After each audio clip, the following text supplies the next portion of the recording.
This is one of my granddaughter Emery's softball shirts. Even after making t-shirt quilts since 2018, I never just reach for the rotary cutter first.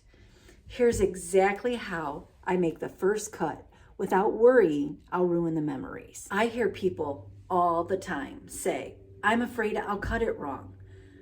What if I ruin my favorite shirt? Once I cut it, there's no going back.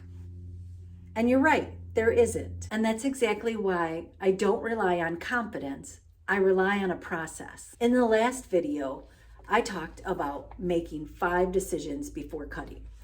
Once those decisions are made, the next part becomes much easier. Step 1 is gathering your supplies. So you need your cutting mat, your rotary cutter, and your ruler.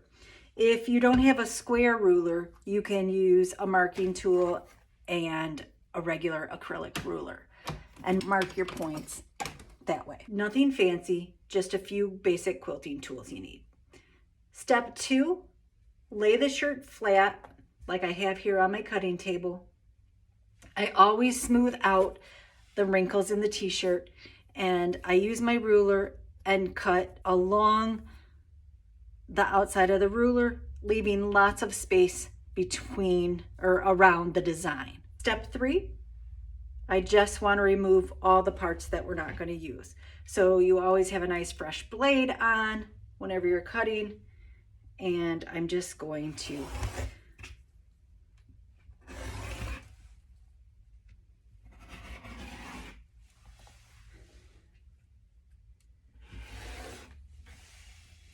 and then you can peel that apart, lift up your ruler, and now I have a nice clean cut. Fabric is easier to trim away later than trying to sew the pieces back together if we've cut it too small first. This isn't just fabric, it's part of a story, and that's why I never rush this step. Now the shirt is cut, but what most people do next is where they accidentally create more problems for themselves. And if you'd like the complete framework I use before I ever cut a shirt, download my free guide.